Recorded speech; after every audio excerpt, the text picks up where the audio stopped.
lembut hati. Bilangan 12 ayat 3. Adapun Musa ialah seorang yang sangat lembut hatinya, lebih dari setiap manusia yang ada di atas muka bumi.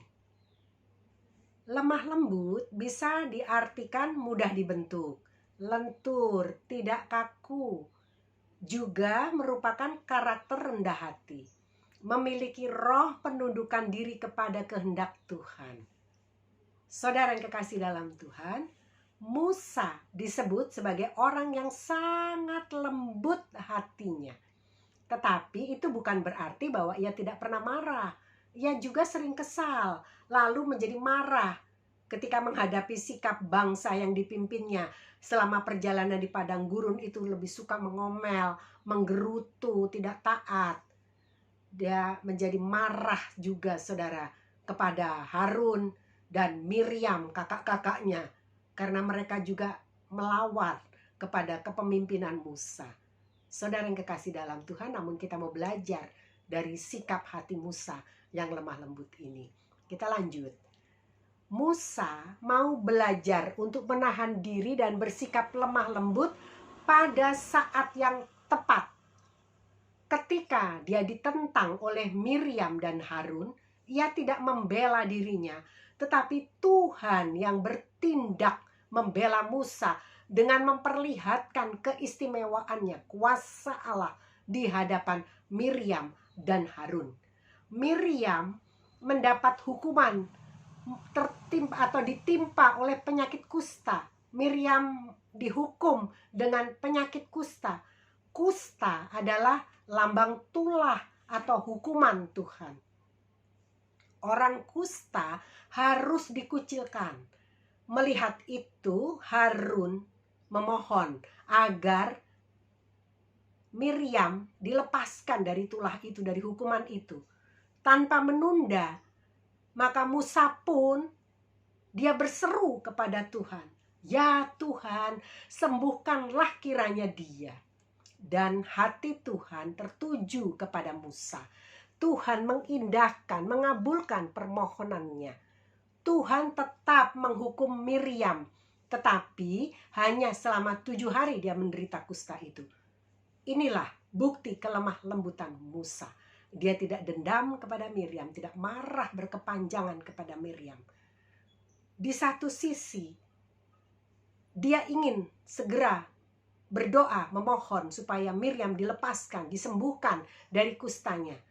Dia sama sekali tidak merasa bersuka cita atas pembalasan yang dilakukan Tuhan terhadap saudaranya.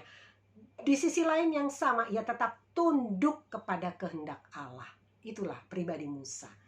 Bagaimana, saudara yang kekasih dalam Tuhan, sikap hati kita ketika ada orang yang menyinggung perasaan kita? Bagaimana sikap hati kita ketika kita dibicarakan buruk tentang diri kita? Orang-orang tidak memperlakukan kita dengan baik. Orang-orang mau menjatuhkan kita, menjelek-jelekan kita. Mau merajukah kita? Mau dendam dan marahkah kita? Dan kita akan terus membuat jarak, tidak berminat, memperbaiki hubungan kembali. Membiarkan kesalahan orang lain akan terus membekas, terpatri di dalam hatimu. Dan merasa tidak perlu lagi bersinggungan, berhubungan, berkomunikasi dengan mereka yang telah dianggap melukai harga dirimu, melukai hatimu. Ingat saja, sedangkan Tuhan tidak lagi mengingat kesalahan dan dosa umatnya. Yesaya 43 ayat 25 berkata demikian, Akulah dia yang menghapus dosa pemberontakanmu oleh karena aku sendiri, dan aku tidak mengingat-ingat dosamu. Adakah kita yang sudah ditebus oleh darahnya, diampuni segala dosa-dosa kita, pelanggaran kita, kita tidak mau mengampuni orang lain, kita tidak membalas cinta Tuhan dengan mentaati firman-Nya? Adakah kita masih mau bertahan dan tidak peduli, tidak perlu mengingat kebaikan, kemanisan, hubungan yang mungkin pernah terjalin, yang pernah ada di antara saudara dengan orang-orang yang sudah menyakiti saudara. Tidak mungkin tidak ada sesuatu yang baik yang terjadi sehingga saudara tidak berhubungan dengan dia. Tentu ada sesuatu yang baik. Ingatlah, peganglah apa yang baik, bukan yang jahat, bukan yang buruk, bukan yang hitam, bukan yang menyakitkan, bukan yang memerihkan hati saudara, bukan yang menyinggung harga diri saudara, bukan membuat saudara gengsi untuk meminta maaf, untuk mendahului menyapa, mendahului menegur, atau berkomunikasi, membuka kembali komunikasi saudara hanya karena kekerasan hatimu. Saudara, biarlah kita menjadi seperti Musa, lembut hati, karena hanya kemauan dari diri sendiri yang bisa menghapus apa yang kita anggap buruk, yang telah terbentuk dan masih membekas di dalam mindset, dalam pikiran kita.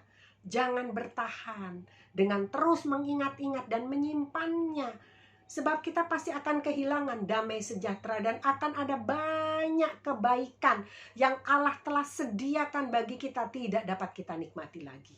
Karena dendam, marah, kebencian yang disimpan. Itulah saudara, biarlah kita berubah mendengar firman Allah ini menjadi peringatan, teguran yang baik untuk kita lakukan. Mengertilah, jika Tuhan saja telah menghapus semua pelanggaran, dosa, dan kesalahan kita, dan Dia tidak mengingatnya kembali, akankah kita mengeraskan hati dengan tidak melakukan kehendaknya? Kita tidak mau tetap memegang ego kita dan harga diri kita. Saudara, bisakah kita mengampuni orang lain seperti apa yang diperintahkannya? Bisakah kita taat menuruti firman-Nya?